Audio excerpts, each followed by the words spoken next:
Wall text, limits and demonstrations. Alula Chamberlain, retrospective. Wait, Alula was mentioned before, right?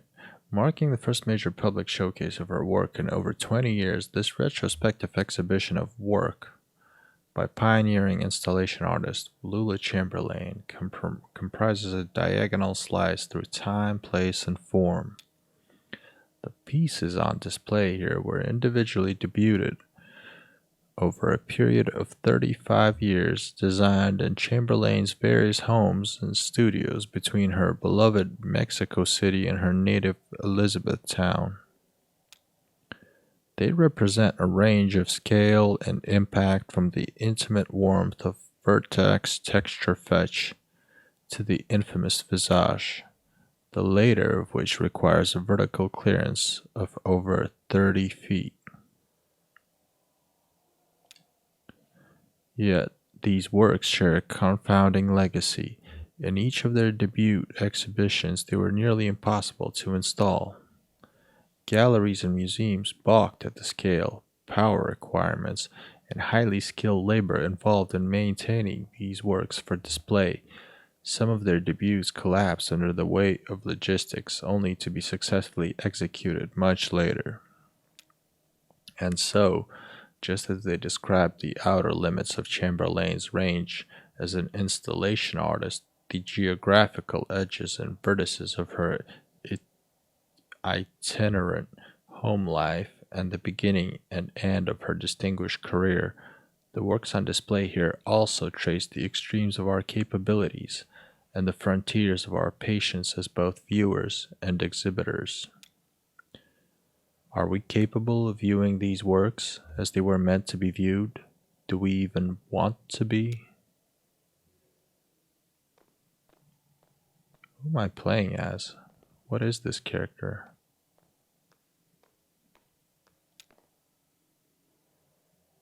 Alright, yeah, I got it. I think I clicked it.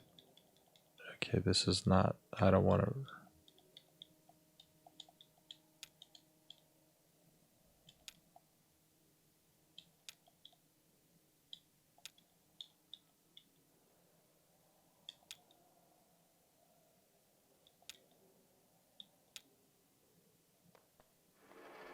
Okay. I'm in a museum.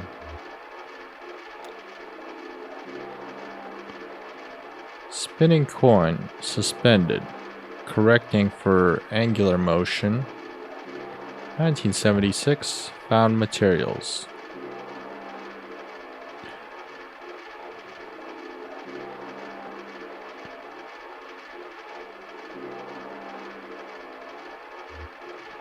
Oh, so these are Emily, Ben, the people who were playing cards at that table.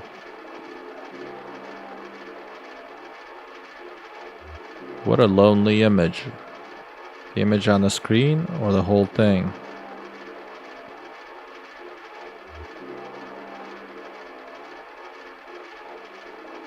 On the screen, I suppose. I've been looking at the coin too, but I can't really tell what kind of coin it is. My uncle used to collect coins. Did I tell you that? He was crazy for them. Really obsessed. This coin actually doesn't look real. I think it's plastic.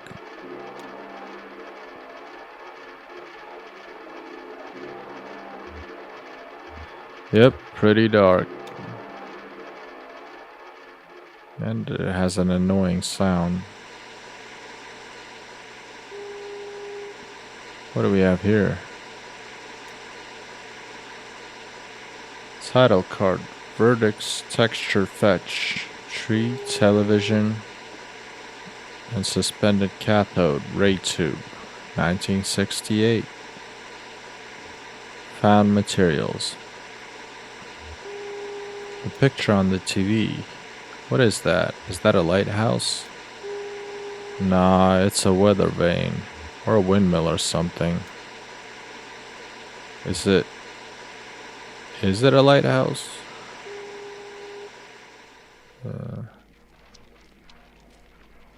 Whoa, What is this? Some tornado thing. Title card, Visage, 1984, Unknown Media.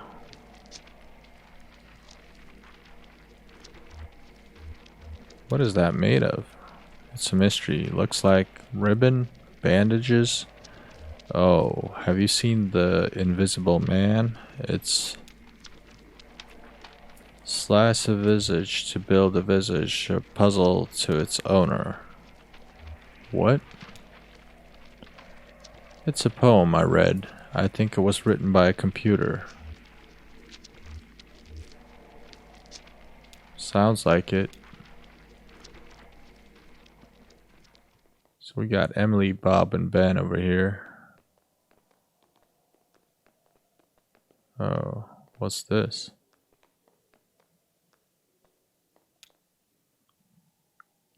Title card, Overdub, Nam June Pike installation in the style of Edward Packer. Magnetic tape, handheld tape playback head, speaker system, voice of the artist, computer synthesized speech. Oh, I read about this one. It's interactive. Alright, what's it about? It's an installation by a different artist made of audio tape. And then she took it and recorded over all the tape with her own sounds. You can listen to it by running this tape playback head around on it. Let's try it out. I think you start in the middle.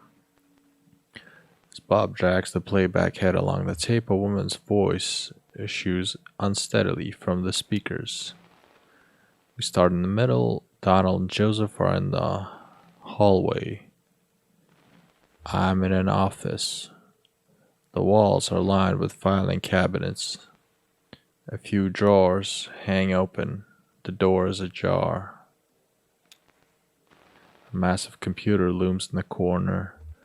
There are some punched cards on the floor.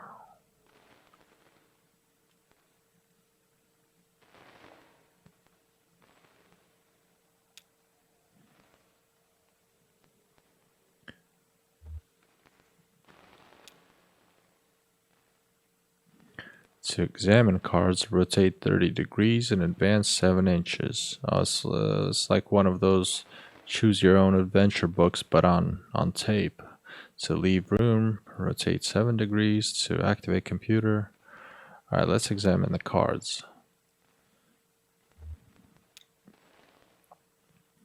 Encoded in the holes punched through these cards is a first draft of the poetic subsystem. I can't read punched cards by sight. Donald can, I think. Anyway, this version was pretty underwhelming. To leave room or to activate computer. Alright, let's activate computer. So loud, I love it. I'm now holding 2 punched cards. On one of them, Joseph has scribbled a note, caves. The other is blank. To insert caves card or to insert blank card. Alright, let's do blank card. I'm standing in a hallway. The walls are blank beige. It's just after a winter quarter, but before spring, so there are no students around. Usually these walls would be papered with flyers around announcing new student clubs, looking for roommates, selling old textbooks, but now they're blank. Seems like it skips around a bit. Donald is here, scribbling on a scrap of graph paper. Joseph is here. He can hear me talking to his tape recorder. You sound like an anthropologist, Lula. An anthropologist? An entomologist.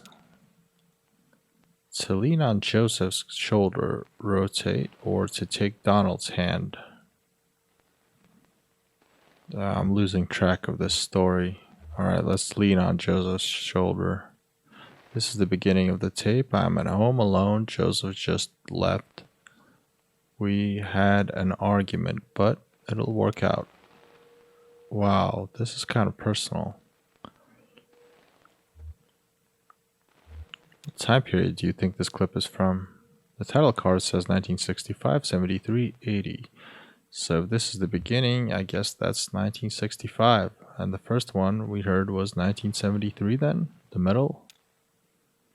I usually start here in my home.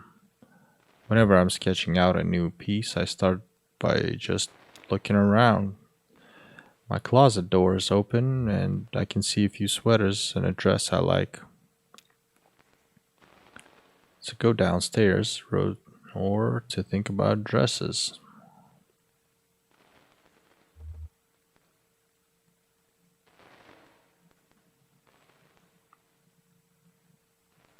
Let's think about dresses. Why not? It's kind of a terrible dress, actually. Denim. The breast is embroidered on one side with a crude sketch of a tall man in working clothes, but one of his legs is obscured by the lapel. I guess I just like the cut and the color. I could fall asleep sitting on the bed here, holding this tape recorder and this glass of wine. It's a good thing I'm not holding a cigarette. I think I'll go for a hike tomorrow. Maybe Donald would like to fall asleep or to think about hiking.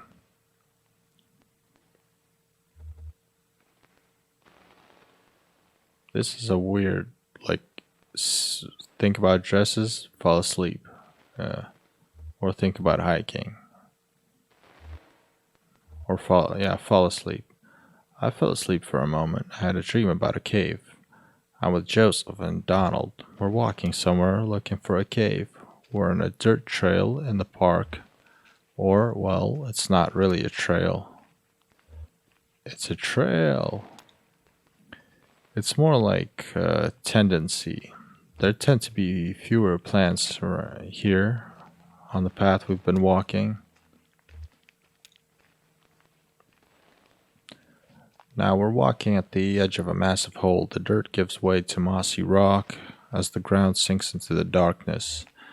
Joseph and Donald are following a rope down into the cave. They have computer equipment tied to their backs. So do I. To enter the cave, or so that's the only choice, I guess. I'll enter it. That's the last strip, so everybody's down here now. The final resting place. Don't be so morbid. To remember a fond gesture, or to regret a harsh word. Well, let's remember. It's morning now. I'm in the car. I'm driving to work. This is the last recording I'll make on this tape, and then I'll drop it in the mail tomorrow, and then who knows? I've been recording onto this tape for 15 years, I think.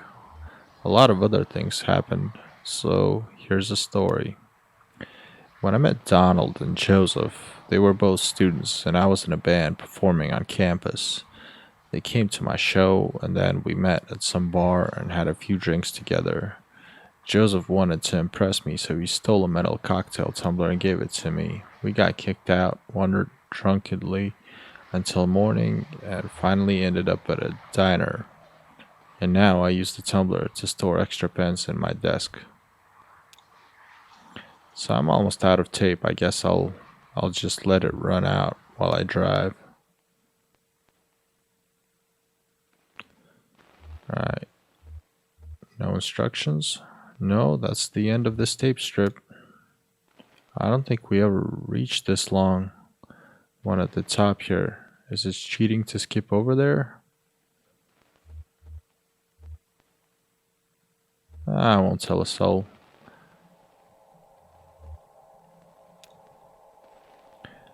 Think of our work, our research.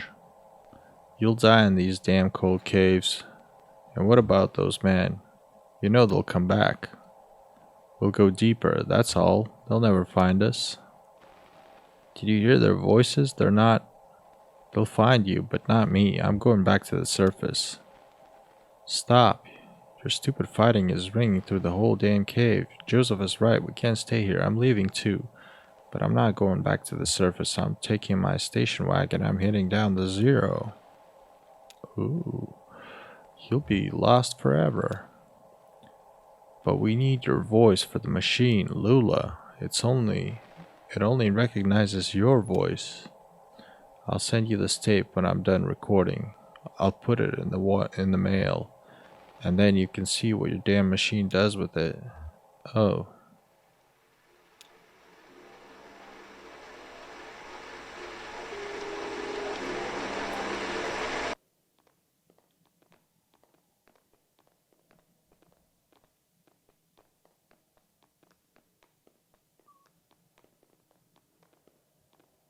Alright, we got a horse and some geometrical shape.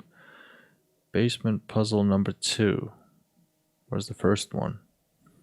Artist, sunset, and horse.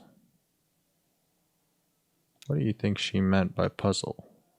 Better question yet, what is a basement puzzle? Or which one is the first one? Yeah, weird. I guess it's something you can solve. It must be symbols. Artist, sunset, horse. Or is it an anagram or like a code? Or is it just a misdirection? Meh. Maybe it's a puzzle, but there's no right answer. That is kind of sad.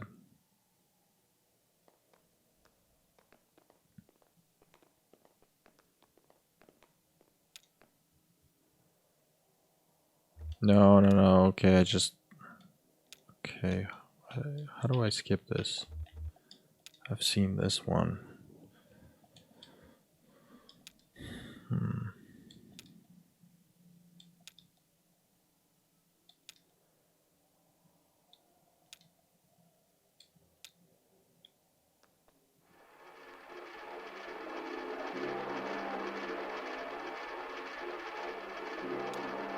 Let's exit. Yeah, I guess I'm ready to go.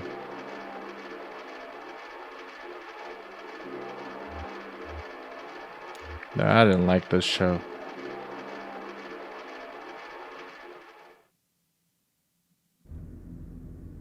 Alright, so it's Act 2 now.